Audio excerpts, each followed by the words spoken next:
தாமரை எழுதிய சேதி என்ன வனக்கிளியே. சேதி 22. அன்றிலிருந்து 2 நாட்களுக்கு முன்பு செல்லக்கிளியின் வீடு. சென்னையிலிருந்து சிகிச்சை முடிந்து திரும்பியிருந்த ஈஸ்வரியின் அன்னையை பார்த்துவிட்டு வந்ததிலிருந்து மிகுந்த யோசனையுடன் இருந்தார் கற்பகவல்லி. தன் மாமியாரான முத்துநாச்சியாருக்கு அழைத்து பேசியவர் சற்றே தெளிந்தவராய் தன் கணவர் வேல்ராஜனுக்கு அழைத்தார். மதியம் சாப்பிட வீட்டுக்கு தானே வாரீக என்ற கேள்வியில் வீட்டுக்கு வாங்க என்ற அழைப்பு தொக்கி நின்றது. என்ன விசேஷம் இன்னைக்கு? இங்கே சோழி நிறையா கிடக்கு எனவும் தயங்கியவாறு, ஒரு முக்கியமான விஷயம் பேசணும், அதான். ம் வேலையை ஒதுக்கிட்டு வர கொஞ்சம் நேரம் ஆயிடும், 2 மணிக்கு வாரேன் எனவும் சந்தோஷத்துடன் அலைபேசி இணைப்பை நிறுத்தினார். சொன்னது போல வந்து நின்ற கணவரை பார்த்ததும் எல்லாமே சரியான திசையில் நகர்வதாக அவர் மனதிற்கு பட்டது. முதலில் பசியார உணவை எடுத்து வைத்தவர் அவர் சாப்பிட்டு முடித்த பின்பும் ஏதோ யோசனையில் இருக்க, எண்ணத்தை தலையில் போட்டு குழப்பிக்கிட்டு இருக்க வள்ளி, சீக்கிரம் சொல்லு, நான் மில்லுக்கு கிளம்பணும் என்று கேட்கவும் வாய்ப்பூட்டு அவிழ்த்தவராய், இன்னைக்கு நம்ம தெருவில் இருக்காங்களே ஈஸ்வரி அம்மா சந்திராக்கா, அதான் பேங்க் மேனேஜர் பாலமுருகன் சார் சம்சாரம், அவங்கள பார்க்க போயிருந்தேன். அவங்களுக்கு கர்ப்பப்பையில் கட்டி இருந்துச்சு. அதை மருத பெரிய ஆஸ்பத்திரியில் வச்சு ஆப்ரேஷன் பண்ணினாங்க. அப்புறம் அது புத்துநோய் கட்டின்னு சொன்னதும் மேலே நல்லா பார்க்க சென்னைக்கு போனாங்க. அங்கே நம்ம செல்லமும் அவ கூட படிக்கிற ஒரு வடக்கத்தி பொண்ணும் அங்கே புத்துநோய்க்குன்னு ஸ்பெஷல் ஆஸ்பத்திரி இருக்காமே, அந்த ஆஸ்பத்திரியில் பார்க்க வைக்க ரொம்ப உதவி பண்ணியிருக்கிறாங்க. அந்த வடக்கத்தி பொண்ணு கூட பெரிய கிளாஸில் படிக்கிற பிள்ளைகளை அங்கே கேன்சர் ஆஸ்பத்திரியில் டாக்டராக இருக்காளாம். அதனால அது கூடவே வந்து இருந்துன்னு ரொம்ப உதவி பண்ணிச்சான். சரி, இப்போ அந்த அக்கா நல்லா இருக்காங்க தானே? எங்கே, தலைமுடியெல்லாம் கொட்டு தான், அரை ஆளாக இருக்காங்க. ஆப்ரேஷன் பண்ணும்போதே ரொம்ப பயந்தாக. புத்துநோய் கட்டினதும் இன்னமும். ஏற்கனவே பிள்ளைகளை எங்கனை விட்டுட்டு ஆளுக்கு ஒரு பக்கமாக இருந்தாங்க. அவங்க அம்மா வீட்டில் கூட பிறந்தவங்களை வச்சு தான் வளர்த்தாங்க. இப்போ தங்கச்சி தம்பி எல்லாம் அவங்க பிள்ளை குட்டின்னு ஆகி போச்சுது. இன்னமும் தொந்தரவு கொடுக்கணுமான்னு ஒரே வசனம். கடைசி பையன் நம்ம சரவணாவை விட 1 வயசு தான் சின்னவன். இப்போ வீட்டில் ஒரு விசேஷம் நடந்தால் நல்லா இருக்குன்னு அவங்க சோசியர் சொன்னாருக்கான். பையனுக்கு, அதான் சென்னையில் வேலை பார்க்குறானே, அவனுக்கு கல்யாணம் பண்ணணும்னு அந்த அக்கா மனசில் தோணி போச்சுது. கல்யாண பேச்ச ஆரம்பித்ததுக்கு வேணான்னு சொன்ன பையன் சற்று தயங்கியவாறு தன் கணவர் முகத்தை பார்த்தவர், நம்ம செல்லத்தன்னா கட்டிக்கிறேன்னு சொன்னானா எனவும் திடுக்கிட்டு கோபத்துடன் பார்த்தார் வேல்ராஜன். மன்னிப்பு கோரு முகபாவனையுடன் தயங்கியவாறு, அந்த அக்கா அதை சொல்லி கண்ணில் தண்ணியோட பொண்ணு கேட்டாங்க. சின்ன வயசுல இருந்து நம்ம பொண்ணை பார்த்து அவங்களுக்கு ரொம்ப பிடிக்குமா. ஈஸ்வரியும் செல்லமும் சோட்டுக்கார பிள்ளைக. மதினி நாத்தனார் ஆனாலும் எப்பையும் ஒத்துமையாக இருப்பாங்க. கடைசி பையனையும் நல்லா பார்த்துக்கிடுவாங்கன்னு அவங்க நினைக்கிறாங்க. நாம் மில்லு கட்டும்போது அந்த அண்ணாச்சி, அதான் ஈஸ்வரி அப்பா, நிறைய உதவி பண்ணியிருக்காங்கன்னு நீங்கள் சொல்லியிருக்கீங்க. அவங்க பேங்க்கில் இருந்து நிறைய சலுகை பண்ணி கொடுத்தாங்க. அவங்க சொன்னதால தான் 25 லட்சம் கடனை பேங்க்கில் கொடுத்ததா சொன்னீங்களே. நாம் அடுத்து வட்டி முதலோடு அந்த கடனை அடைச்சிட்டோம். ஆனாலும் சமயத்தில் உதவுனாங்களே, அந்த நன்றி நினப்பும் வந்துருச்சு. அவங்க ஒரு உதவின்னு நம்மக்கிட்ட இப்போ கேட்காக. அந்த பையனும் நல்ல பையன், பார்க்கவும் லட்சணம், எந்த கெட்ட வழக்கமும் கிடையாது. நம்ம கண்ணு முன்னாடி வளர்ந்தவன், யார் வம்பு தும்புக்கும் போனதில்லை. நல்ல படிப்பு படிச்சுட்டு பெரிய வேலையில் இருக்கான். மாதமானா லட்சக்கணக்கில் சம்பாதிக்கிறா. இப்போமே சென்னையில் வீடு வாங்கிட்டானா. அவங்க அம்மாவுக்கு எல்லா ஆஸ்பத்திரி செலவும் அவன்தான் பார்க்குறானா. ரொம்ப நல்ல குணமும் கூட. அதெல்லாம் சரி இருக்கட்டும், அதுக்கு அவங்க அவசரத்துக்கு நம்ம பிள்ளைய கட்டி வைக்க சொல்கிறியா? செல்லம் சின்ன பொண்ணு, சாதாரண படிப்பில்லை, டாக்டர் படிப்பு ஆசையாக சேர்ந்துருக்கு. அது படிக்குமா, கல்யாணம் பண்ணி குடும்பத்தை பார்க்குமா என்றார் யோசனையாக. இல்லைங்க, அந்த பையன் வெளிநாடு போகிற ஆர்டர் வந்திருக்கான். அவங்க அம்மா சிகிச்சைக்காக 3 மாதம் நிறுத்தி வச்சிருக்கானா. போனால் திரும்பி வர 4 வருஷம் ஆகிடுமா. அதான் இப்போ நிச்சயம் மாதிரி வச்சுக்கிட்டு கொஞ்ச நாள் கழித்து கல்யாணம் பண்ணிட்டு அப்புறமும் செல்வம் செல்லம் படிப்பு முடிக்கிற வரை காத்திருக்கேன். மேலே படிப்பு வெளிநாட்டில் கூட படிக்க வைக்கிறேன்னு அந்த பையன் சொல்கிறான் போல். அவங்களும் தயங்கி தயங்கி தான் கேட்டாங்க. அவங்களும் பொண்ணை பெற்றவங்க. அவங்க பொண்ணு வயசு தானே நம்ம செல்லத்துக்கு.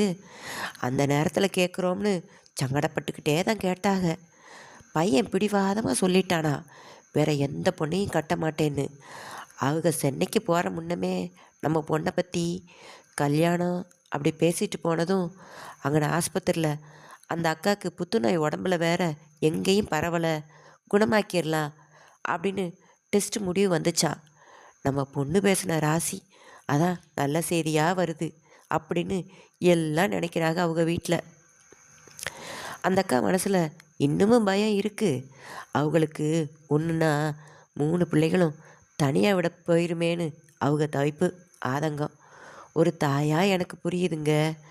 பையன், குடும்பம் எல்லாம் நமக்கு நல்லா தெரிஞ்சவங்க, நமக்கு ஒரு பிரச்சனையில் உதவுனவங்க, அவங்க கூட பிறந்தவங்க எல்லாருமே நம்மளுக்கும் தெரியும்.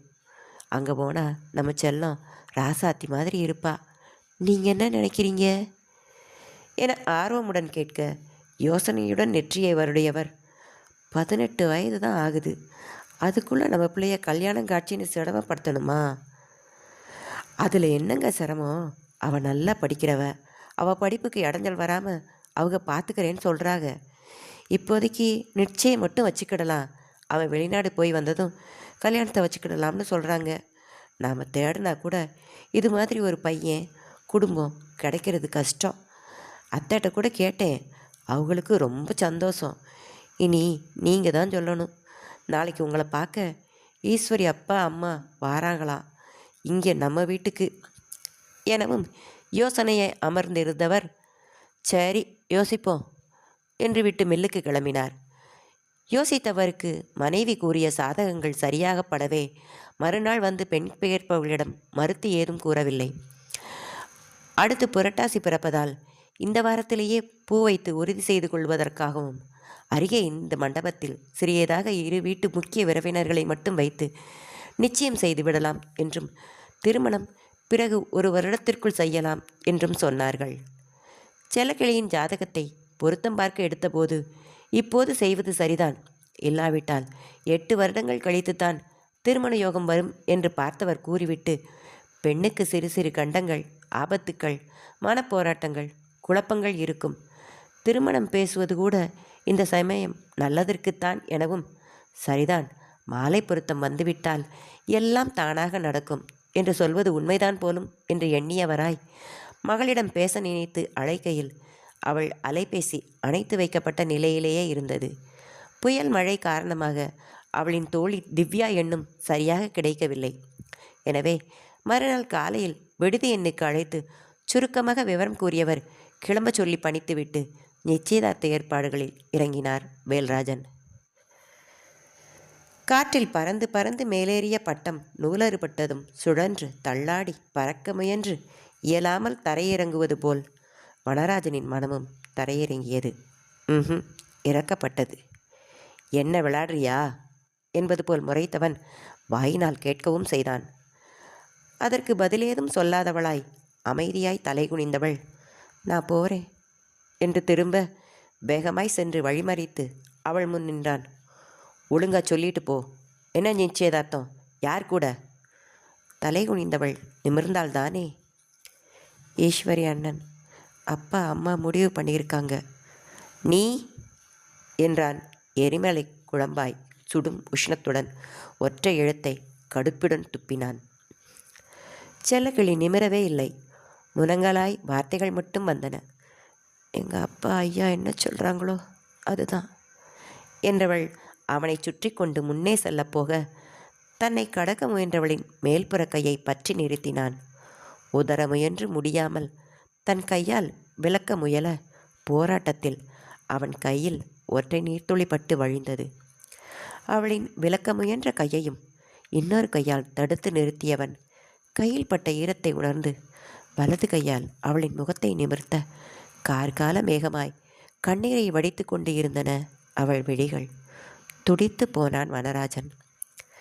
அவளின் கன்னத்தோடு சேர்த்து கை வைத்து தலையை பற்றி இழுத்தவன் தன் மார்பில் சாய்த்து கொண்டான். இன்னொரு கையையும் அவளின் முதுகுப்புறமாக செலுத்தியவன் நகரவிடாமல் அழுந்த பற்றி கொண்டான். அழாத செல்லம்மா, என்னால் பார்க்க முடியல. உனக்கு பிடிக்காதது ஏதும் நடக்க விட மாட்டேன், நம்பு.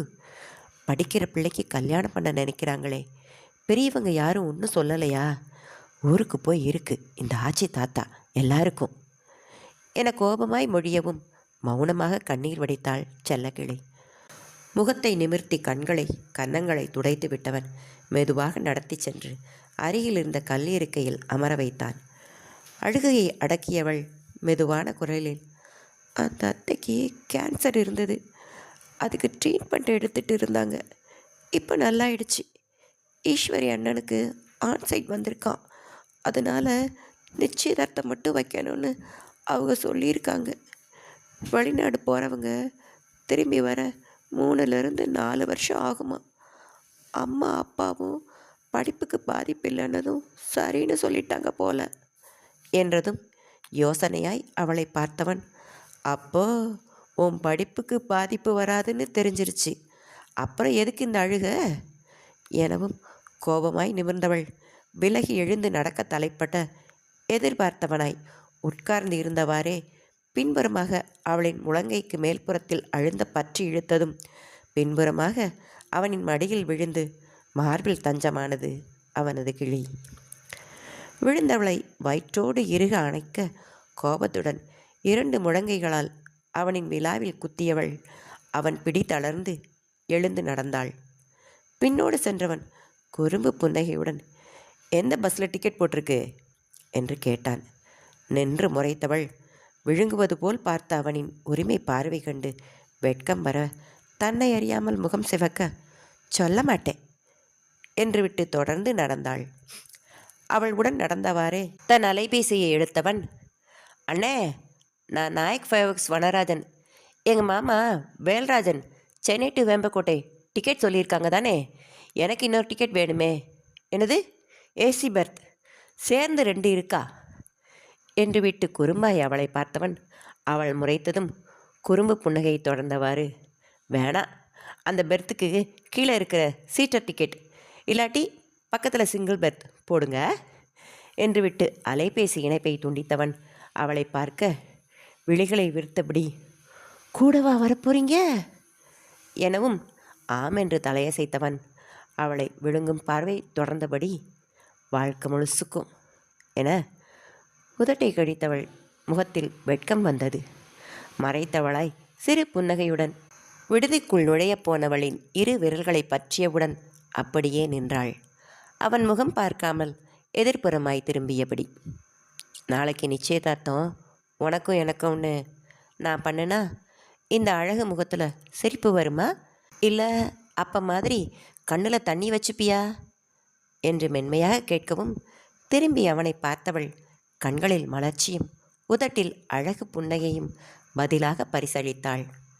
பின் மெதுவாகவே அவன் விரல்களிலிருந்து தன் விரல்களை உருவிக்கொண்டவள் விடுதி பக்கமாய் பார்த்தபடி நடக்க அவனும் எட்டெடுத்து வைக்கவும், இதுக்கு மேலே உள்ளே நீங்கள் வர முடியாது என சிரித்தவாறு, உன் மனசுக்குள்ளே வந்துட்டேன், இதுக்குள்ளே வந்தா என்ன வராட்டி என்ன என்றவனின் குரலில் அப்படி ஒரு கர்வம்.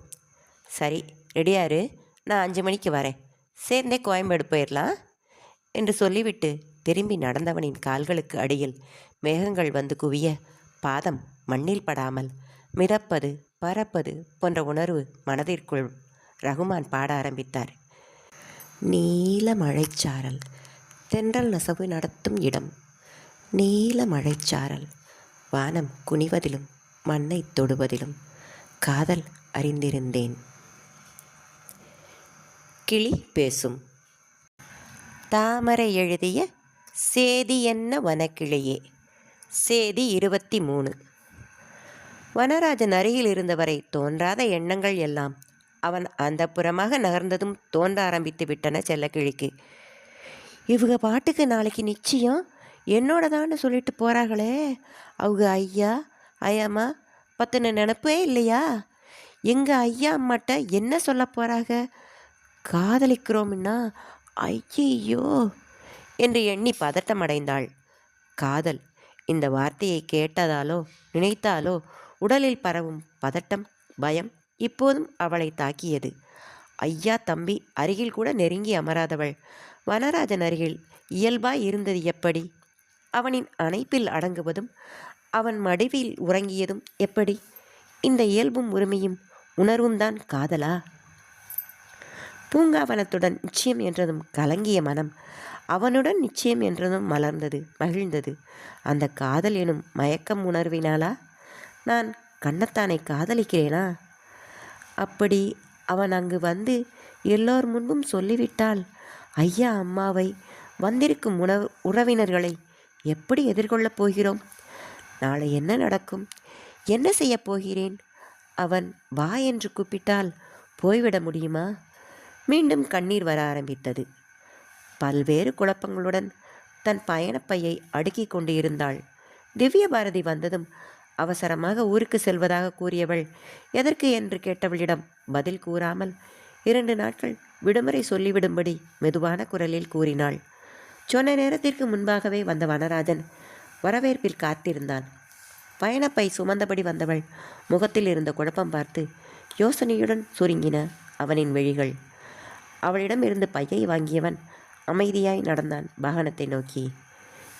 என்ன குண்டு போட போறா தெரியலையே, சரியில்லையே என்று எண்ணி காதலனின் முதல் தகுதியான முகத்தை படித்து காரியமாற்றும் பணியை செவ்வனே செய்து கொண்டிருந்தான். அவனின் பின்னோடு வந்தவள் வாகனத்தில் ஏறி அமர்ந்து ஜன்னல் புறமாக தள்ளி அமர்ந்தாள். பையை முன்னிருக்கையில் வைத்தவன் பின்னால் அவள் ஜன்னலின் அருகே அந்த புறமாக திரும்பியபடி கதவை ஒட்டியவாறு அமர்ந்திருப்பதை பார்த்து சிரிப்பு வத மெதுவாக ஏறி, நீ வரலன்னா நான் வந்துட்டு போகிறேன் என்று எண்ணியவனாய் நகர்ந்து அவளுக்கு மிக அருகில் அவளை ஒட்டியவாறு அமர்ந்தான். தேகம் விரைக்க தான் நகர்ந்தால் இன்னமும் நெருங்குவான் என்று புரிந்து அசையாமல் வெளியே பார்த்து கொண்டிருந்தாள். பயணத்திற்கான இலகு உடையாக ட்ராக் பேண்ட், பருத்தி சட்டை அணிந்திருந்தவன் தோற்றம் ஓரப்பார்வையில் பட அவனிடமிருந்து கிளம்பிய மெல்லிய மனம் அவளை சூழ்ந்து கொள்ள அவஸ்தையாய் அமர்ந்திருந்தாள். தன் சட்டைப்பையிலிருந்து அலைபேசியை எடுத்து அவள் கைப்பற்றி திருப்பி கைகளில் வைத்தான். அவன் கைப்பற்றியதும் லேசான அதிர்வுடன் திரும்பி பார்த்தவள் அலைபேசியை கண்டவுடன், ஏன் ஃபோன் வேலை செய்தா என்று கேட்டவாறு அதனை ஏக்கி பார்த்தாள். எடுத்தவுடன் திரையில் வந்த படத்தை பார்த்து இனிமையாய் அதிர்ந்தாள். அவளேதான். இரட்டை ஜடை தாவணியில் இருந்தவள் பொங்கலை தொன்னைகளில் வைத்து கொண்டிருந்தாள். யோசனையுடன் சுருங்கிய முகம் நினைவு வந்து விட்டதில் விரிந்து மலர்ந்தது. திருவண்ணாமலையில் எடுத்தீங்களா? காட்டவே இல்லை என்று சொல்லியபடி ரசித்து பார்த்தாள். இது மட்டும்தானா, இன்னும் எடுத்தீங்களா என்று கேட்டவாறு நிமிர்ந்தவள் அவனின் கண்களில் தெரிந்த பாவனையில் வாயடத்தி போக உதட்டை கடித்தவாறு திரும்பி கொண்டாள். பா, என்ன பார்வை இது! கிறங்குனாப்பிலே பார்த்தே சாச்சிப்பிடுவாக போலவே என்று எண்ணியவள் உள்ளம் படபடக்க ஆரம்பித்தது. இன்னும் நிறைய இருக்குது, ஆனால் அதை உன்கிட்ட காட்ட முடியாது எனவும் திரும்பி பார்த்தாள். தன் கண்களையும் தலையையும் சுட்டி காட்டியவன் அழகிய புன்னகையுடன் இங்கே இருக்கு என்றான். மலைத்தவள் அதை மறைத்தவளாய் அவன் புறமாய் சாய்ந்தாள். கிளி என்ன செய்து என்று விசித்திரமாய் பார்த்தவனை தலையசைத்து அருகில் வருமாறு அழைத்தாள். மெதுவாக குனிந்து காதும் கண்ணமும் அவள் உதட்டின் அருகே கொண்டு செல்ல, இந்த டயலாகு எந்த படத்திலிருந்து சுட்டிங்க எனவும் புன்னகை மாறாமல் இடது கையால் 2 நாள் தாடியை வருடியவாறு, வனராஜனின் செல்லக்கிளி படத்தில் என்றான். ரொம்பத்தா என்றவாறு திரும்ப தன் வேலையை வேடிக்கை பார்க்கும் வேலையை செய்தாள். ஃபோன் எதுக்கு அவசரமாக சரி செய்து கொடுத்துருக்கு? மாமாக்கு, அதான் உங்கள் ஐயாவுக்கு ஃபோன் பண்ணி இந்த நிச்சயத்தில் இஷ்டம் இல்லைன்னு சொல்கிறதுக்கு. அவர் பாவம் இந்நேரம் நிறைய ஏற்பாடுகள் செய்திருப்பார். அந்த ஈஸ்வரி அண்ணன்கிட்டையும் சொல்லணும்ல. அவன் பேர் என்ன? எப்போ பார்த்தாலும் ஈஸ்வரி அண்ணேன்னு ஒன்னேன்னு சொல்லிக்கிட்டு இருக்க வேண்டியதாக இருக்குது.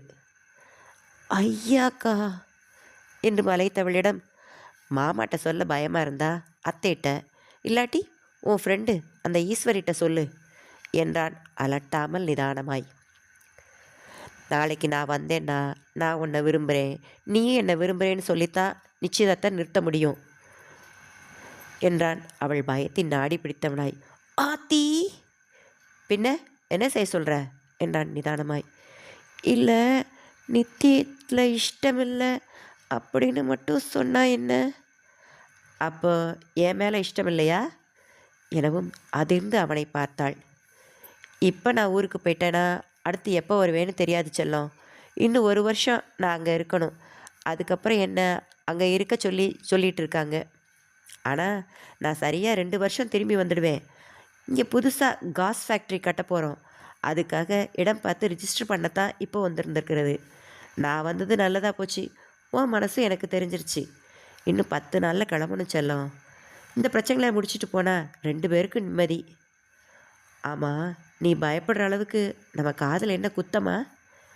மெதுவாக அவள் இடக்கரம் பற்றி கொண்டவன், நீ சொல்கிற ஒத்த வார்த்தை ஒரு செயலில் தான் ஒன்று நம்ம வாழ்க்கை இருக்குது எனவும் கண்கள் மூடிக்கொண்டவள் பற்றி அவன் கரத்தை இறுக பிடித்து கொண்டாள்.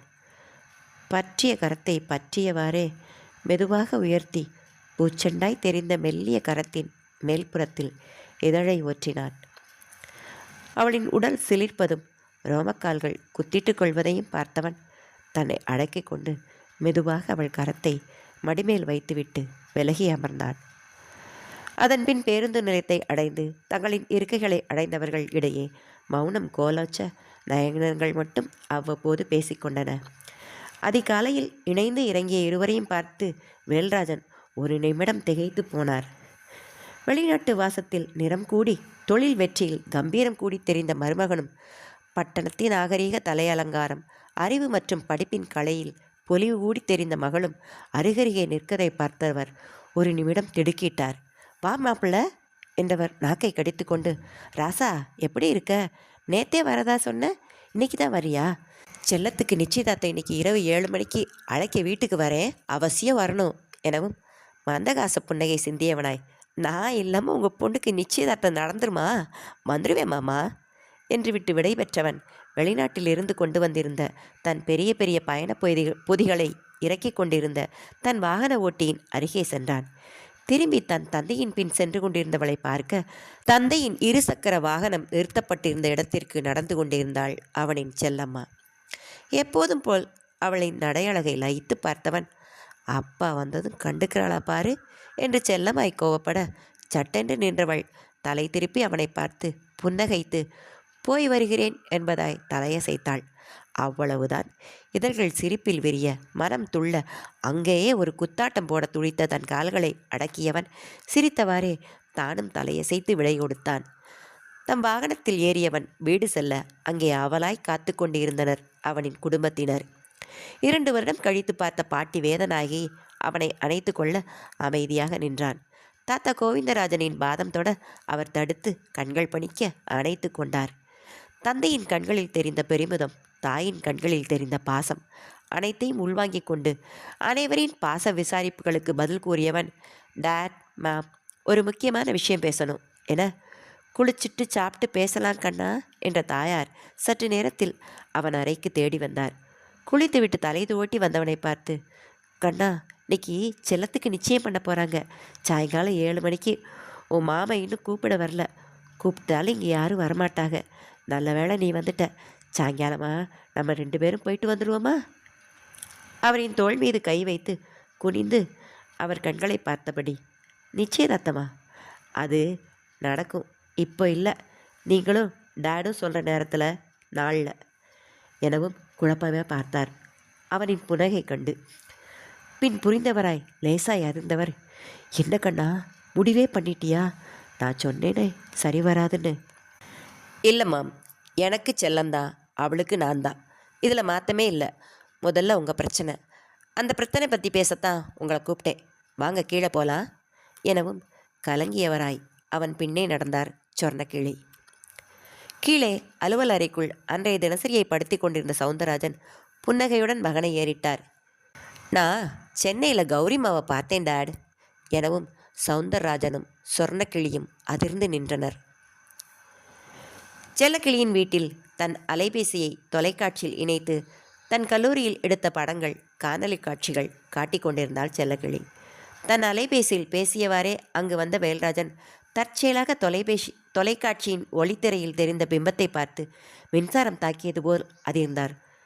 கௌரி என அவர் சத்தமாய் சொல்லவும் செல்லக்கிளி ஆச்சரியமாய் அவரை திரும்பி பார்த்து, ஐயா, இவங்களை எப்படி உங்களுக்கு தெரியும்? இவங்க என் சீனியர், 3rd இயர் படிக்கிறாங்க, நித்ய கௌரி மேத்தா. அதிர்ச்சி விலகாதவராய் வேகமாக அவளின் குடும்பம் பற்றி கேட்டு அறிந்தவர், செல்லம்மா அந்த ஃபோனை கொடு, நான் இப்போவே என் அக்கா வீட்டுக்கு போகணும் என்றார். அடுத்த 10வது நிமிடம் வேதா மாளிகைக்குள் நுழைந்தார். அங்கே வழக்கம்போல் சோபாவில் இருந்த வேதநாயகி தன்னை விடுத்து தன் மகன், பேரன், மருமகள் மூவரும் குடும்பமாக தனியே 1 மணி நேரமாக பேசிக்கொண்டிருப்பதை பார்த்து கடுப்புடன் இருந்தார். வேகமாக உள்ளே வந்த வேல்ராஜன் முகமன் போலி மரியாதை எல்லாம் துறந்து, எங்கே உங்க பிள்ளை என்றார் கோபமாய். வேதநாயகி பல வருடங்களுக்கு முன்பு பார்த்த வேல்ராஜன் இதே ரவுத்திரத்துடன் இதே போல் அவர் கேட்ட ஞாபகம் வந்தது. என்னடாப்பா சத்தமெல்லாம் பலமாக இருக்கு, எங்கே வந்து யார் வீட்டில் பேசுகிற ஞாபகம் இருக்கா? பணம் தவிர ஏதும் இல்லாத வீட்டில் பேசுகிறேன்னு நல்லா ஞாபகம் இருக்குது, கூப்பிடுங்க உங்கள் பிள்ளைய. எங்கே என் மருமகன் என்றார் எரிமலை போல் கொதித்து நின்று. சத்தம் கேட்டு வனராஜன் வேகமாக வர தாத்தா கோவிந்தராஜன் தங்கள் அறையிலிருந்து வெளிவர அனைவரும் ஹாலில் குழுமினர். பின்னோடு சொர்ணக்கிளியும் சவுந்தரராஜனும் வந்தார். வனராஜனை பார்த்த வேல்ராஜன், மாப்பிள்ள இங்கே பாரு, இதில் இருக்கிற அக்கிரமம் பாரு. இங்கேருந்து போகையில் வயிற்றுப்பிள்ளையோடு போன அந்த கௌரி பின்னோடு இன்னொரு குழந்தைக்கு தாயாயிருக்கா, நித்திய கௌரியா அவ பேர். இது எல்லாம் உன் அப்பா பெரிய மனுஷனுக்கு தெரியுமா தெரியாமையா? இல்லை காரணகர்த்தாவே அவர்தானா என்று கர்ஜித்த அவரின் ரௌத்திரம் கண்டு ஆனானப்பட்ட வேதநாயகியே சமைந்து போனார் என்றால் வனராஜன் ஆடிப்போனான். மாமா ஒரு நிமிஷம் பொறுமையா இருங்க, நான் சொல்கிறேன் என கேட்கும் நிலையில் வேல்ராஜன் இல்லை. கோபத்துடன் முன்னேறியவர் சவுந்தரராஜனின் சட்டையை பிடிக்க அதிர்ந்த சொர்ணக்கிளி தம்பி என்று அலறினார். அதற்குள் வேல்ராஜன் கை ஓங்கி இருக்க அருகில் நின்ற சொர்ணக்கிளி கையை பிடித்து தடுத்து தம்பிக்கும் கணவருக்கும் நடுவில் வந்தார். என்னை விடுக்கா, இந்த ஆளை அந்த அவ பெத்தது எல்லாரையும் வெட்டி பெலி போட்டு தான் என் ஆத்திர அடங்கும் என்று கர்ச்சித்தவரை கண்டு கோபமிக பலார் என்று அறைந்தார் சொர்ணக்கிளி. தன் அக்கா பாசத்தின் மறுவுரு, பொறுமையை பூமாதேவிக்கு கற்றுக் கொடுப்பவர் என்று தான் தினம் தினம் மனதில் வைத்து தொடும் தன் அக்கா தன்னை அடித்ததை உணராதவர் போல் வெறித்து பார்த்தார் வேல்ராஜன். வேகமாக வந்த வனராஜன் தன் மாமனின் கைப்பற்றி இழுத்து தள்ளி கொண்டு சென்றான். அவசரப்பட்டுட்டீங்களே மாமா, கொஞ்சம் பொறுமையாக கேட்டிருக்கலாமே. நானே இன்னும் கொஞ்சம் நேரத்தில் மேம் டாட் கூட்டிகிட்டு அங்கே உங்கள் வீட்டுக்கு வரணும்னு தான் இருந்தேன். நான் சொல்ல வரதை கேளுங்க எனவும் இதுவரை அதிர்ந்து கூட பேசாத சவுந்தரராஜன் கர்ஜித்தார். இதே தான், பல வருஷங்களுக்கு முன்பும் இதே அவசரம்தான். அவனுக்கு சம்பந்தமே இல்லாத ஒரு பொண்ணை என்ன வார்த்தை சொல்கிறான், என்னை கை நீட்டி அடித்தான், அதுவும் என் வீட்டில் ஏன் தாய் தகப்ப வேலைக்காரங்க முன்னாடி எனவும் கண்களில் நீருடன் தம்பியை பார்த்தார் சொர்ணக்கிளி. இவங்க சொல்கிறது உண்மையா தம்பி? அடிச்சியா, அவமானப்படுத்தினியா என கண்களில் வலியுடன் கேட்க தலையை பற்றி கொண்டார் வேல்ராஜன். எனக்கு நினைவில்லக்கா, எனக்கு இந்த அம்மா உன்னை கேவலமாக பேசுனதும் நம்ம தகுதியை பற்றி பேசியதும் இவர் என் சட்டையை பிடிச்சி இந்த வீட்டை விட்டு வெளியே தள்ளிடுறது தான் ஞாபகம் இருக்குது என்றார். அதை கேட்டு சொர்ணக்கிளியின் கண்கள் நீரூற்று போல கண்ணீரை வடித்தன. திரும்பி கணவரை பார்த்தவரின் பார்வை அப்படியா என்று கேள்வி கேட்டது. அங்கே இருந்த கோவிந்தராஜன், எல்லாரும் நிறுத்துங்க, பல வருஷம் முன்னாடி இப்படி பதட்டப்பட்டு நடந்துதான் இப்போ வர யாரையும் முகமூடி பார்க்க இயலாமல் என் மருமக கஷ்டப்படுறாங்க. எப்போவாவது பொறுமையாக உட்காந்து பேசுங்க. என் மகன் பத்திரமாது தங்கம், அதை மனசில் வச்சுட்டு பேசு வேல்ராஜன், உட்காருங்க என்று அதட்டி அனைவரையும் அமர வைத்தார். பொதுவாக ஒரு சண்டை கோபத்தில் பேசும்போது நாம் பேசுகிறது மறந்துடும், செஞ்சது மறந்துடும். ஆனால் எதிராளி பேசுனது செஞ்சது தெளிவாக ஞாபகம் இருக்கும். இது மனுஷ இயல்பு. அன்னைக்கு நீங்கள் சொன்னது ரெண்டும் நடந்தது. ஆனால் அதை செய்ய வச்சது என் பொண்டாட்டி பேச்சும் என் பையனோட மௌனமும் தான். என் பையன் பொதுவாக கடகடன்னு பேசுகிறவன் இல்லை. வேல்ராஜா, நீ வெட்டு ஒன்று துண்டு ரெண்டுன்னு பேசுகிறவன். அன்னைக்கும் இதே மாதிரி வெறிகுண்டு வேற வந்திருந்த. 2 பேரும் அப்போதே கொஞ்சம் நிதானமாக பேசியிருக்கலாம். எனக்கும் என் பையன் தப்பு செஞ்சிருப்பானோன்னு ஒரு சந்தேகத்தில் யாரையும் தடுக்கவோ சமாதானப்படுத்தவோ முடியல. அப்புறம் எனக்கு என் குடும்ப வாரிசுகள் முக்கியமாக பட்டதால் என் மகனை நிறுத்தி விசாரிக்காமல் அங்கே கரிச குளத்தில் என் மருமகளை கூப்பிட வந்துட்டேன். அவளும் என் பேச்சுக்கு மதிப்பு கொடுத்து வந்தா. இங்கே வந்த பிறகு என் மகன் தன் மனைவி பிள்ளைகள் மேலே காட்டின பாசம் அக்கறை நெசமாக இருந்ததால் எல்லாம் சரியாயிடுச்சுன்னு நினச்சிட்டு இருந்தேன். திரும்ப என்ன பூதம் கிளம்புது என்றார் வேதனையுடன். பின் 70களில் இருக்கும் முதியவர் பதட்டப்படுவதை சோர்வடைவதைக் கண்டு மனராஜன் வேகமாக அவர் அருகில் சென்று அமர வைத்து தண்ணீர் கொடுத்தான். ஐயப்பா, காலையில் போட வேண்டிய மாத்திரை போட்டுட்டாங்களா கிராண்ட்மா என கேட்க முகம் சிரித்திருந்த வேதநாயகி ஆமா என்று தலையசைத்தார். மனராஜன், எல்லாரும் கொஞ்ச நேரம் நான் சொல்கிறத பொறுமையாக கேளுங்க. அப்பாவும் மாமாவும் அசாதாரணமான கோபத்தில் இருக்காங்க. மனசில் வேதனையோடு இருக்காங்க. ஏன் எதுக்குன்னு காரணம் தேடின போது நான் மாமா மூலமாக கௌரி அம்மாவை பற்றி தெரிஞ்சுக்கிட்டேன். அப்புறம் அம்மா தவத்துக்கு முடிவு வரணும், ஏதாவது தவறு நடந்திருந்தா சீர் செய்யணும்னு நான் துப்பறி நிறுவனம் மூலமாக தீவிரமாக கௌரி அம்மாவை தேடினேன். மாமா, நீங்கள் நினைக்கிறது போல இல்லை. அவங்க ரொம்ப நல்லவங்க. அப்பாவோட நல்ல தோழி. அப்பாவுக்கு எலக்ட்ரானிக்ஸ்னால் ரொம்ப பிடிக்குமாம். இங்கே யாருக்காவது தெரியுமா? தன் அம்மா ஆசைப்படி எல்லாம் செஞ்ச என் அப்பா குடும்ப தொழிலை வெற்றிகரமாக நடத்திட்டு இருக்கிற என் அப்பாவுக்கு ரொம்ப பிடிச்சது அந்த துறை தான். அதில் ஆர்வமாக இருந்த கௌரிமா கூட அவர் நட்பு கொண்டது ஒத்துப்போன 2 ஆர்வங்கள் தானே தவிர ஒத்துப்போன 2 மனசோ காதலோ கிடையாது. அதில் அவங்க தெளிவாக இருந்திருக்காங்க. அது புரியாமல் யாரோ கொளுத்தி போட்டதை நம்பி கிராண்ட்மா நீங்கள் பண்ண வேலையில் அவங்க ஊரை விட்டே போயிருக்காங்க. அப்பா, கௌரிமா ஊர் விட்டு போனது, படுப்பை நிறுத்தி கல்யாணம் நடந்ததுக்கு காரணம் உங்கள் நட்பு முக்கியமில்லை, கிராண்ட்மாவோட அசிங்கமான பேச்சு தான் முக்கிய காரணம். அது உங்களுக்கு தெரியுமா எனவும் அதிர்வுடன் இல்லை என்பதாய் தலையசைத்தார் சவுந்தரராஜன். தான் செய்த வினை பல வருடங்கள் தாண்டி தன்னை எதிர்கொண்டு தாக்குவதை அதிர்வுடன் பார்த்து கொண்டிருந்தார் வேதநாயகி. வருத்தமா? அதெல்லாம் இல்லை. அவரின் திமிர் பார்வையில் தன் மகனிடம் தன் வண்டவாளங்களை தண்டவாளம் ஏற்றும் வேலையை கச்சிதமாக செய்யும் பேரன் பேசுவதை கடுப்புடன் பார்த்து கொண்டிருந்தார். டாட், மாமா உங்களை பேசுனது கிராண்ட்மா ஆரம்பித்து வச்சது தான். மாமா அவங்க சொன்னதை திரும்பி சொன்னார், அவ்வளவுதான்.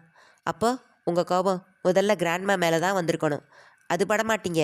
ஏன்னா பேயானாலும் தாய், அப்படித்தானப்பா எனவும் கண்களில் வலியுடன் தலை குனிந்து கொண்டார் சவுந்தரராஜன். என்னடா, மாமனும் மருமகனும் சேர்ந்து என் பிள்ளைய என்கிட்ட இருந்து பிரிக்க பார்க்குறீங்களா என்று ஆத்திரமாய் கேட்டார் வேதநாயகி. நான் இல்லை கிராண்ட்மா, நீங்கள் தான். உங்கள் பேச்சு தான் ஒரு பொண்ணு வாழ்க்கையை தலைகீழாக திருப்ப போட்டுடுச்சு.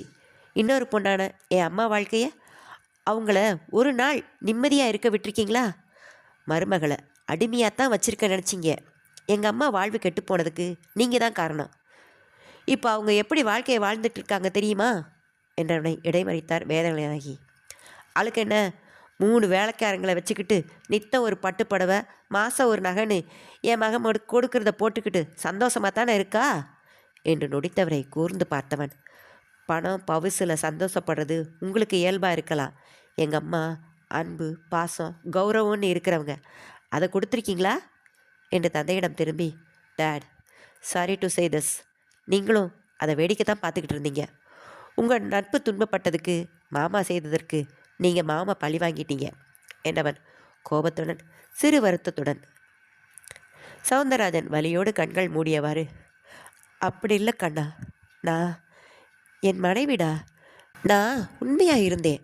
ஆனால் என்னை நம்பாமல் தான் பிறந்த வீட்டை, கூட பிறந்தவனை பேச்ச பெருசாக நினைக்கிறவளை, இந்த வீட்டை தன் மக்களுக்காக சகிச்சுக்கிட்டு இருக்கிறதா காட்டிக்கிறவளை என்ன செய்து அணுகன்னு எனக்கு தெரியல. அவள் தண்டனை கொடுத்தா நான் அதை ஏற்றுக்கிட்டேன். கௌரி வாழ்க்கை பாழா போனதுக்கு தண்டனையா. ஆனால் என் சொன்ன தப்பே செய்யாமல் அவளும் தண்டனை அனுபவிச்சிருக்கான்னு இப்போ உணர்றேன். தாம்பத்தியத்தை யாசிச்சு வாங்க அவமானமாக உணர்ந்ததும் ஒரு காரணம். நான் ஏதோ தவறு செய்தவன் மாதிரி அவள் பார்த்த பார்வை, எதையும் உரிமையாக என்கிட்ட கேட்காத அவள் விலகல் என்ன அணுவணுவாக கொண்டது. கணவரின் பேச்சில் வெடுக்கென்று நிமிர்ந்து பார்த்த சொர்ணக்கிளி, தவறு நீங்கள் செய்கிறதா நான் நினச்சிருந்தா திரும்ப இந்த வீட்டுக்கு வந்திருக்கவே மாட்டேன் அத்தா. என் கூட நீங்கள் வாழ்ந்த 5 வருஷ வாழ்க்கையில் நான் போலித்தனத்தை என்றைக்குமே பார்த்ததில்லை. அந்த நம்பிக்கையில் தான் திரும்ப வந்தேன். ஒவ்வொரு நாளும் நீங்கள் என்கிட்ட இதுதான் நடந்ததுன்னு சொல்லுவீங்கன்னு உங்கள் முகத்தை பார்த்து ஏமாந்து போகிறதே பழக்கமாகி விலகி போயிட்டேன் என்றார் வேதனையுடன். அவரையே பார்த்துக்கிட்டிருந்த சவுந்தரராஜன், அத்தான், நீ இந்த வார்த்தையை சொல்லி 25 வருஷம் ஆச்சு சொன்னோம் எனவும் மணராஜன் எழுந்து வந்து தன் தந்தையின் தோள் அணைத்து கொண்டான். பின் வேல்ராஜனை பார்த்து, கௌரி அம்மாவை நான் தேடி கண்டுபிடிச்சிட்டேன். என் அப்பா குற்றமற்றவர்னு என் அடி மனசு, அவர் பாசத்தை அனுபவித்த மனசு சொல்லுச்சு. அதுக்குத்தான் தேடினேன், சந்தேகப்பட்டு இல்லை என்று விட்டு கௌரியை பற்றி கூறியவன் குற்றம் செய்த பாவனையுடன் தலை கவிழ்ந்த மாமனின் அருகில் சென்று அமர்ந்து கைகளை பற்றி கொண்டான். அதில் இன்னொரு சுயநலமும் இருக்குது. நான் செல்லக்கிளியை விரும்புகிறேன். எங்கள் பொண்ணு கேட்டால் கொடுத்த ஒரு பொண்ணை எங்கள் அக்காவையே ஒழுங்காக பார்த்துக்கலன்னு நீங்கள் காரி துப்புவீங்களோன்னு பயம். அதுக்காகவும் தான் தேடினேன் என்று விளையாட்டு போல் பேசியவன் அழுத்தமான குரலில், இப்போ கேட்குறேன், உங்கள் பொண்ணை எனக்கு கட்டி கொடுப்பீங்களா? நீங்கள் பார்த்துருக்க மாப்பிள்ளைக்கு கொஞ்சமும் குறையாத தகுதி எனக்கு இருக்குது. அவள் கனவு எனக்கு எப்போவும் ரொம்ப முக்கியம். அது உங்களுக்கும் தெரியும். அவள் படிப்பு முடிக்கவும் நான் என் கனவு தொழிற்சாலையான மருந்து பட்டின்னு சொல்கிற காஸ் துணி தயாரிப்பு தொழிற்சாலையை நிர்மாணம் பண்ணவும் சரியாக இருக்கும். என்ன சொல்கிறீங்க மாமா எனவும் அசந்து போய் பார்த்தார் வேல்ராஜன். எழுந்து வந்த சவுந்தரராஜன், மாப்பிள்ளை என்ன சொல்கிற? உன் பொண்ணை, என் மருமகளை என் பையனுக்கு கொடுக்க சம்மதம்தானே எனவும் அவரின் மாப்பிள்ளை என்ற சொல்லில் கண்கலங்கியவர் எழுந்து அவர் கைகளை பற்றி கொண்டு கண்களில் ஒற்றிக்கொண்டார். நான் கோபத்தில் செய்ததை பேசியதை மறந்து மன்னிச்சு பெரிய மனுஷனை நிரூபிச்சிட்டிங்க மச்சான். நான் அறிஞ்சு செய்யலை, மன்னிச்சிருங்க மச்சான் எனவும் அவரின் தோளில் தட்டியவர், சரி எப்போ பூ வைக்கலாம், கல்யாணம் வச்சுக்கலாம், அதை பேசு. பழசையெல்லாம் தூக்கி குப்பையில் போட்டுட்டு புதுசாக சொந்தங்களோட சந்தோஷமாக இருப்போம் என பார்த்து கொண்டிருந்த சொர்ணக்கிளியின் கண்கள் சந்தோஷத்தில் விரிந்து மனம் மகிழ்ச்சியில் நிறைந்தது. கிளி பேசும்.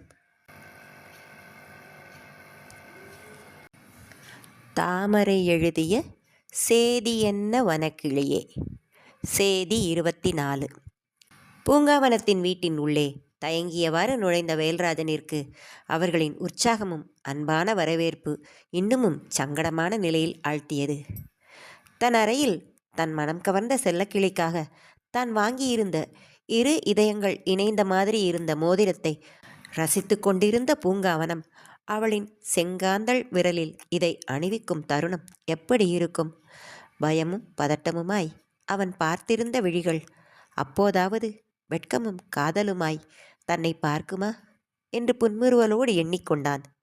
வெளியில் யாரையோ ஆரவாரமாக வரவேற்கும் சத்தத்தில் எட்டி பார்த்தவனுக்கு சங்கடமான முகத்துடன் அமர்ந்திருந்த வேல்ராஜனை பார்த்து ஏதோ சரியில்லை என்று தோன்றியது. வேகமாக வெளியே வந்தவன் வாங்க என்று வரவேற்றுவிட்டு அவருக்கு எதிரே நாற்காலியை போட்டு அமர்ந்தான். சற்று நேரத்தில் அமைதியில் கழிய பூங்காவனத்தின் தந்தையான பாலமுருகனை பார்த்து, சார் மன்னிக்கணும், செல்லக்கிளிய எங்கள் அக்கா பையனுக்கே கேட்குறாங்க. பல வருஷமாக பெருசாக போக்குவரத்து இல்லை. இப்போ 2 குடும்பமும் இணையிற மாதிரி இந்த கல்யாணம் நடந்தால் எல்லாருக்கும் நல்லது. நீங்கள் பெரிய மனசு பண்ணி இந்த நிச்சயதார்த்தத்தை நிறுத்தணும். கடைசி நேரத்தில் வந்து இப்படி சொல்கிறது சங்கடமாக இருக்குது. வேறு வழி இல்லை, எனக்கும் தப்பாக எடுத்துக்கக்கூடாது எனவும் அங்கே பேர் அமைதி சூழ்ந்தது. 5 நொடிகள் கழித்து எழும்பியது பூங்காவனத்தின் குரல். அந்த சம்பந்தத்தில் உங்கள் பொண்ணுக்கு சம்மதமா எனவும் திடுக்கிட்டு அவனை திரும்பி பார்த்தார் வேல்ராஜன். யோசனையில் ஆழ்ந்தவராய், அது சின்ன பொண்ணு, அதுக்கு என்ன தெரியும்? பெரியவங்க பார்த்து சொன்னால் கேட்கும். அப்படித்தான் நாங்கள் வளர்த்துருக்கோம். இப்போ இந்த நிச்சயதார்த்துக்கு கூட மாப்பிள்ளை எவர் சரியான்னு கேட்டதும் ஒரு வார்த்தை மறுப்பு சொல்லாமல் என் பொண்ணு கிளம்பி வந்துட்டா எனவும், அப்போ அதுக்கும் அவகிட்ட சம்மதம் நீங்கள் கேட்கலையா என்றான் கூர்மையான விழிகளுடன் குற்றச்சாட்டும் குரலில். அவனின் குரலில் அதிர்ந்த வேல்ராஜன் திகைத்து பின் தெளிந்தவராய், தம்பி, என் பொண்ணுகிட்ட ஃபோனில் கேட்டுத்தான் செய்தேன். நீங்கள் அறியாத தெரியாதவரா? அவள் உயிர் தோழியோட அண்ணதானே. அவள் சரின்னு தான் கிளம்பி வந்தா. இப்போவும் போய் இந்த மாதிரி நீ சொல்லி சம்மதமானு நல்லா கேட்டே செய்கிறேன், சரிதானே என்றவர் எழுந்து கரம் குவித்தார். நான் கிளம்புறேன். செல்லும் அவரையே யோசனையாக பார்த்து கொண்டே இருந்தான் பூங்காவனம். அடுத்த அறையிலிருந்து அனைத்தையும் கேட்டுக்கொண்டிருந்த ஈஸ்வரி மெதுவாக வந்து தன் தமையனின் தோளில் கை வைத்தாள். அவளை நிமிர்ந்து பார்த்தவனின் கண்களில் தெரிந்த யோசனையிலும் முகத்தில் தெரிந்த தீவிரத்திலும் ஏனோ ஈஸ்வரி மனதில் குளிர் ஏறியது. அண்ணே, நான் முன்னமே சொன்னேனே, அவங்க அத்தை பையன் அவள் மேலே உரிமையாக இருக்காகன்னு. இப்போ அம்மாவுக்கு ட்ரீட்மெண்ட் வந்தபோது கூட சாடமாடையா உன்னை பற்றி பேசி பார்த்தேன்.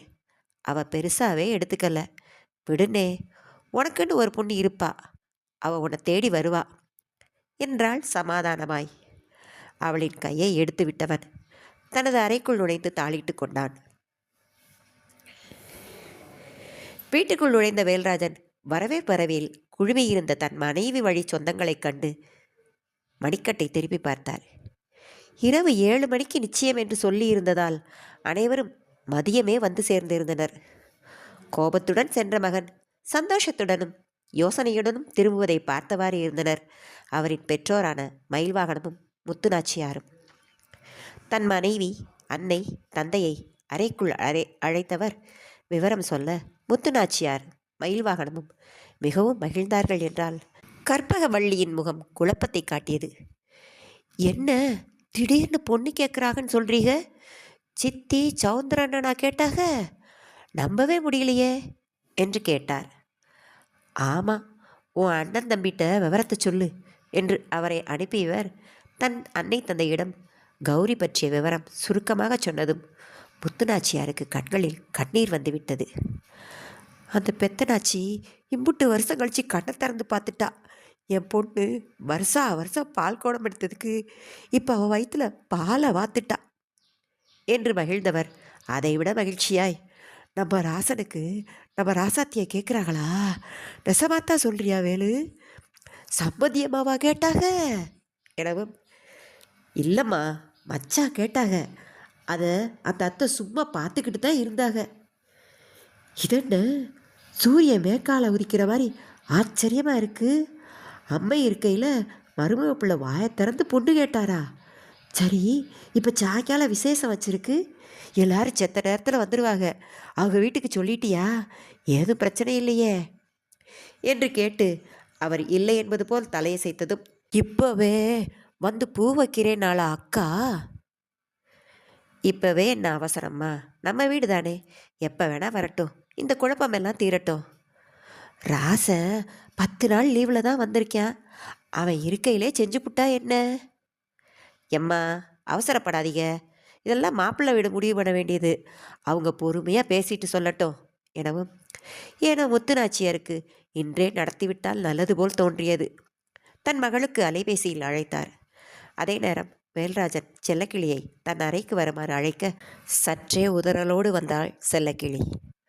தந்தை முகத்தில் இருந்த அமைதி அவளையும் அமைதிப்படுத்த அங்கிருந்த ஐயாப்பாவை பார்த்து, அடடா, அவங்க ஆச்சிட்ட சொல்லிட்டாங்களோ? என்ன சொன்னாங்கன்னு தெரியலையே, என்னை பதற விடுறதையே வேலையாக வச்சிருக்காங்க என்று மனராஜனுக்கு மனதிற்குள் மண்டகப்படி நடத்தினாள். செல்லம், உன்னை உன் சொர்ணத்தை வீட்டில் பொண்ணு கேட்குறாங்க. எனக்கும் சம்மதம்தான். உனக்கு இஷ்டமா? ஈஸ்வரி அண்ணனோட நிச்சயம்னு வர சொல்லிட்டு இப்போ அத்தானுக்கு கேட்குறாங்கன்னு சொல்கிறோமின்னு பதறாத, உன் விருப்பந்தான் எனவும் நிம்மதி பெருமூச்சு விட்டவளாய், உங்கள் விருப்பந்தான் ஐயா என்று விட்டு தலை குனிந்து கொள்ள, அப்போ ஈஸ்வரி அண்ணனுக்கே பேசி முடிக்கவா எனவும் சரையல் என்று நிமிர்ந்தவள் கண்களில் கலக்கம் தெரியவும் சிரித்தார் வேல்ராஜன். சின்ன கழுத, 2 பேர் காலையில் ஒன்றா வந்து இறங்கும்போதே எனக்கு மனசில் ஏதோ பட்டுச்சு. உன் அத்தானால் நம்ம குடும்பங்களும் ஒன்றாகுது. ஐயாட்ட கூட சொல்லலைல்ல உன் மனசில் இருக்கிறத எனவும் செல்லக்கிளியின் கண்கள் கண்ணீரால் நிறைந்தன.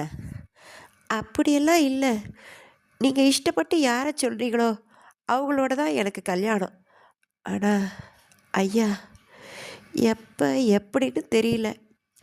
இனி எனக்கு கல்யாணம் பண்ணா அது அத்தானோட தான். அது அது உங்களுக்கும் அம்மாக்கும் சம்மதம் என்னாத்தான், இல்லாட்டி வேணாம் எனவும் வேல்ராஜன் புன்னகையுடன் மகளின் தலையை வருட அலைபேசியில் பேசிவிட்டு வந்த முத்துநாச்சியார், என்ன சொன்ன, புள்ளைய அள வச்சிருக்க என்று கடிந்தவரிடம் வேல்ராஜன், உங்கள் பேத்தி நான் சொல்கிறவனைத்தான் கல்யாணம் பண்ணுவாளாம், ஆனால் நான் உங்கள் பேரனைத்தான் சொல்லணுமா என்று சொல்லி சிரிக்க, தன் பேத்தி மனம் புரிந்தவராய் மகிழ்ந்தவராய், இனி யார் என்ன சொல்கிறது, என் பேத்தி என் பேரனுக்குத்தான், நீ சந்தோஷமா இரு ராசாத்தி என அவர் இடுப்பை கட்டிக்கொண்டு தோளில் சாய்ந்து கொண்டாள் செல்லக்கிளி. இன்னைக்கு நிலம் ரிஜிஸ்டர் பண்ண 3 மணிக்கு போகிறாகலாம். முடிச்சுட்டு இங்கே நான் வரேன்னு சொன்னாங்க வேலு. இன்னும் சம்மந்தி அம்மா என்ன சொல்கிறாங்கன்னு தெரியல என்றார் மெதுவாக. ஐயா, நான் ஊருக்கு போட்டுமா? எனக்கு ஏற்கனவே 2 நாள் லீவி ஆக போச்சு. அசைன்மெண்ட் அடுக்கி வைக்கணும். போகாட்டி மார்க் குறைஞ்சிரும் எனவும் யோசனையாக, சரிதான், அவசரமாக ஏதும் செய்ய வேணாம். உனக்கு இன்னைக்கு டிக்கெட் இருக்கான்னு கேட்குறேன் என்றார். ஐயம்மா வாரீங்களா? கோயிலுக்கு போயிட்டு வருவோம். எங்கடா இந்நேரத்துக்கு திறனிறாள்.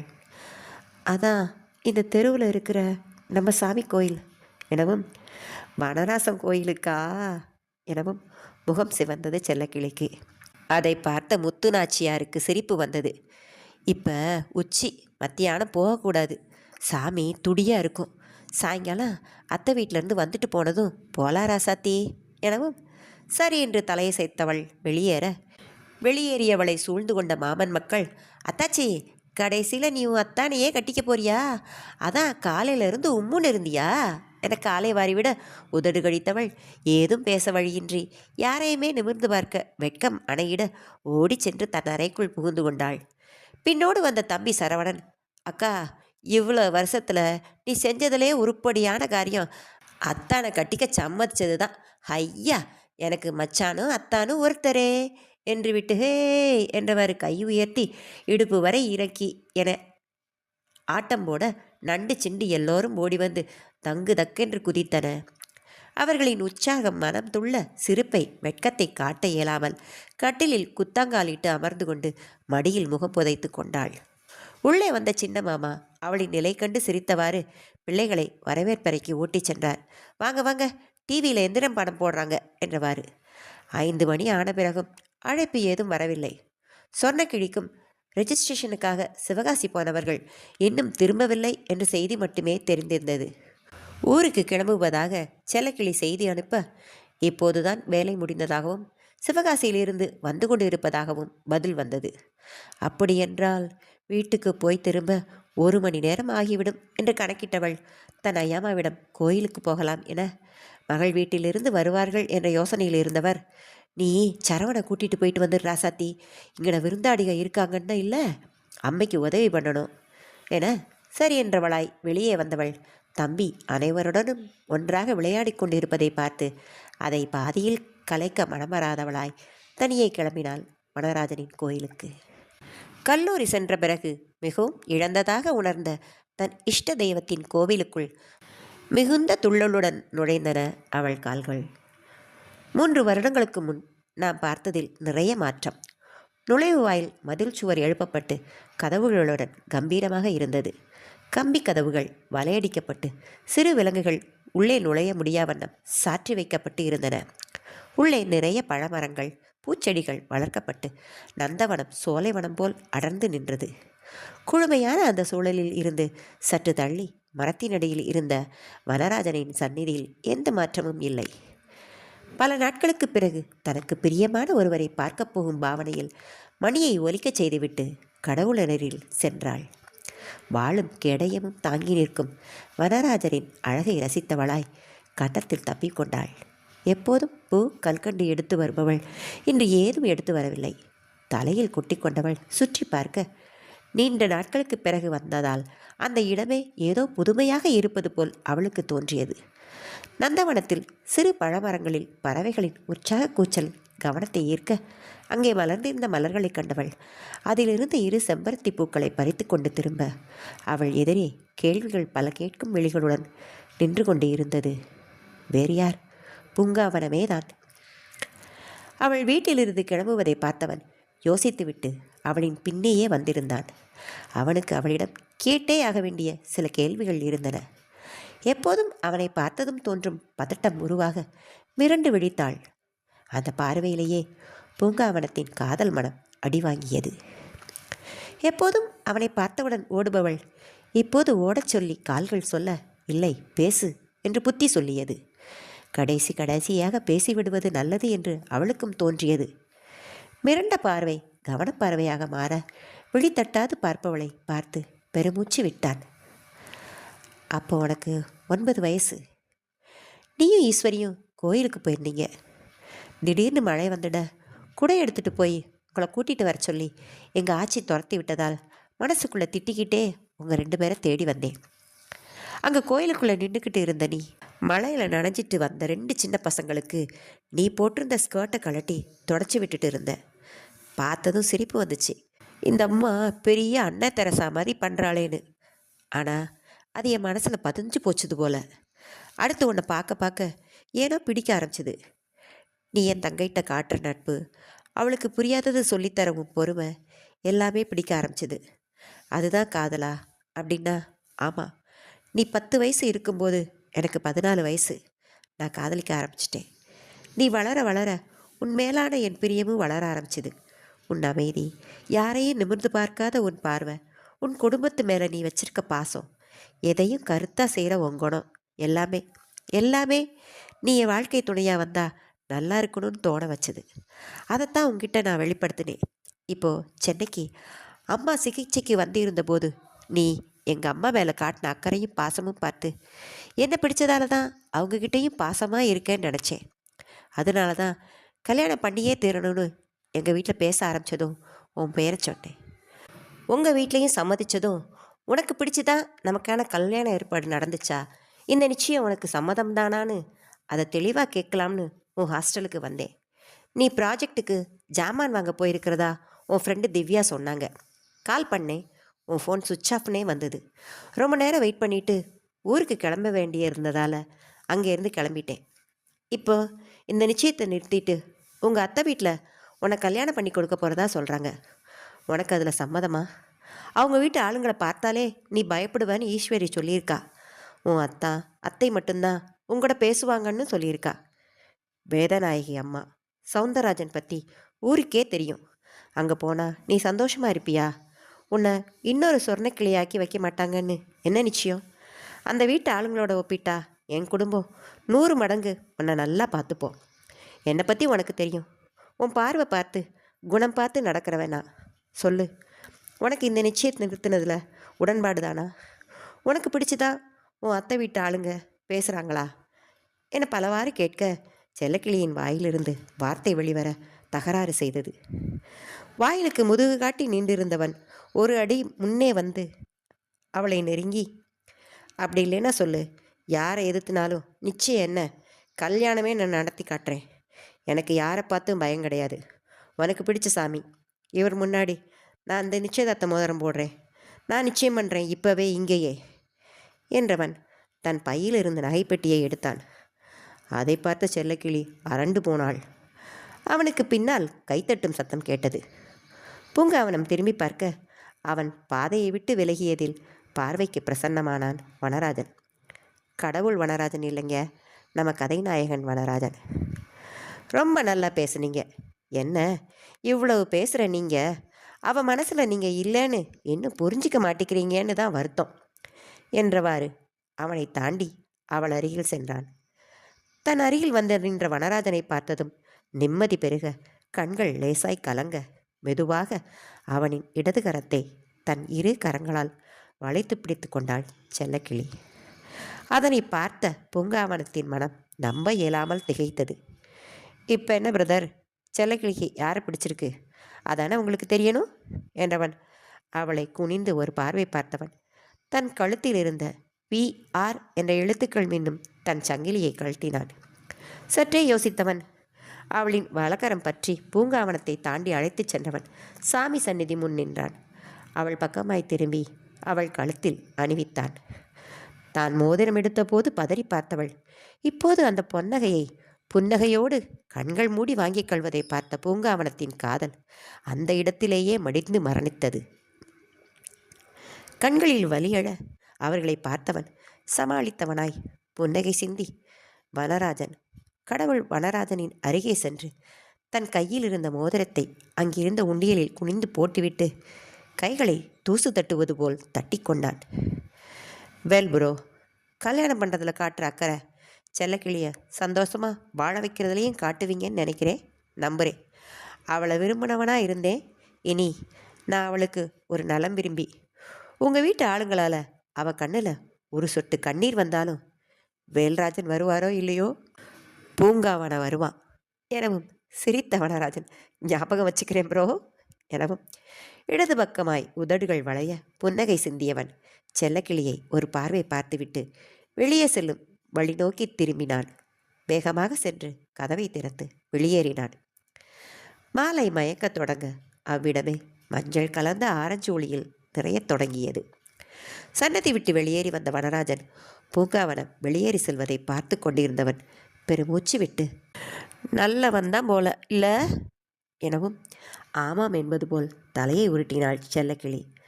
நிமிர்ந்து பார்த்தவன் கண்களில் கோபம் குடியேற அதை காட்டாதவனாய் சந்நிதி விட்டு வெளியே வந்தவன் அங்கே கொய்யா மரத்தில் அமர்ந்து கொஞ்சிக் கொண்டிருந்த கிளியை பார்த்தான்.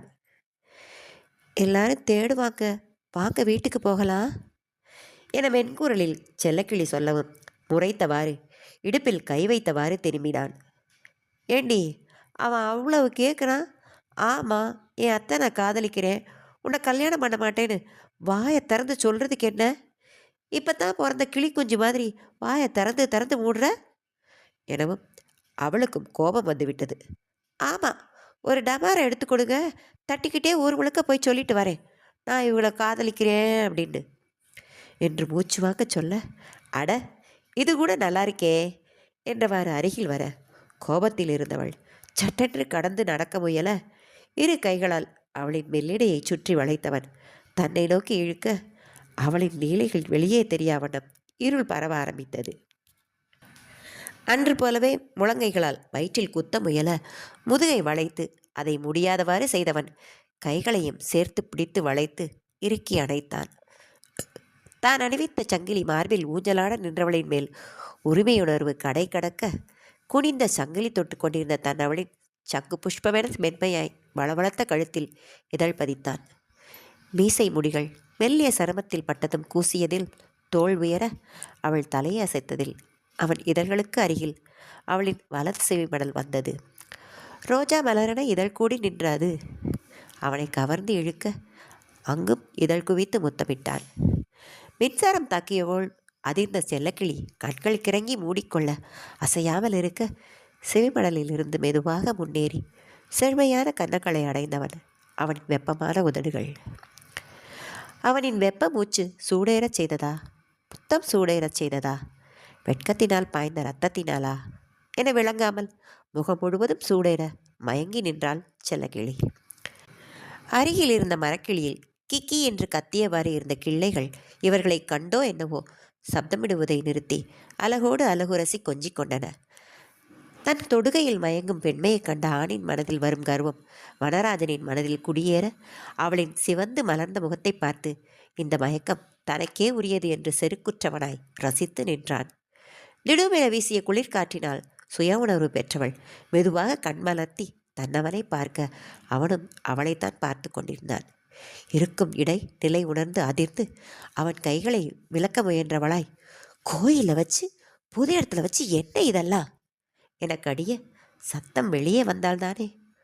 கோயிலில் எங்கே இருக்கிறோம்? நந்தவனத்தில் தானே. அந்த பறவைகள் செய்கிறது நாம் பண்ணக்கூடாதா என அவனும் மென்குரலில் வியாக்கியானம் பேசினான். சற்றே தெளிந்து இன்னும் வேகமாய் விலக முயன்றவளாய், போது விடுங்க, நான் யார்கிட்டையும் சொல்லாமல் வந்துட்டேன், தேடுவாங்க. அதெல்லாம் ஆட்சிக்கு சேர்ந்துதான் இருக்குது, நீங்கள் தான் இருப்பேன்னு சொல்லி கூட்டிகிட்டு வர சொன்னதே அவங்க தான். நானும் சரவணனும் வந்தோம். உன் மாமா பசங்களும் கூட வந்தாங்க. எல்லாருக்கும் அங்கே இருக்க கடையில் ஐஸ்கிரீம் வாங்கி கொடுத்து உட்கார வச்சுட்டு தான் வந்தேன். அதனால யாரும் வரமாட்டாங்களே, காவல் பலமாக இருக்குது என்றவன் குறை கூறும் குரலில், நான் கொடுத்ததெல்லாம் வாங்கிக்கிட்டு நீ ஒன்றுமே கொடுக்கலையே, கொடு, உன்னை விட்டுறேன், போகலாம் என நியாயம் பேச பட்டென்று ஒரு அடி கொடுத்தாள். படிக்கிற வயசில் இதெல்லாம் தேவையா? நான் படித்து முடித்து 3 வருஷம் ஆச்சுமா என்றான் செல்ல குரலில். இவன் இப்படியே தான் பேசுவான் என்று புரிந்தவளாய் நறுக்கென்று கிள்ளினாள். ஆ என்று கையை விலக்கியதும் விலகி ஓடியவள் திரும்பி அவனை பார்த்து ஒரு விரல் நீட்டி வக்களம் காட்டிவிட்டு பின் குறும்பாய் குதூகலமாய் சிரித்தவாறு ஓடினாள். சிரித்தவாறே தானும் தன்னவளை பின்தொடர்ந்தான் வனராஜன். குட்டி பசங்களின் பட்டாளம் புடைசூட மலர்ந்து விகாசித்த முகத்துடன் இருவரும் வீட்டுக்குள் நுழைய பார்த்தவர் கண்கள் ஆனந்தத்தில் நிறைந்தன. அங்கே அமர்ந்து பேசிக்கொண்டிருந்த தந்தையை பார்த்துவிட்டு வனராஜன் கண்களால் தேட செல்லக்கிளியின் அத்தைகளோடு பேசிக்கொண்டிருந்த அன்னை கண்ணில் பட்டார். வனராஜரின் கண்கள் யோசனையில் சுருங்கின. கிளி பேசும். அடுத்த பகுதி நிறைவு பகுதி.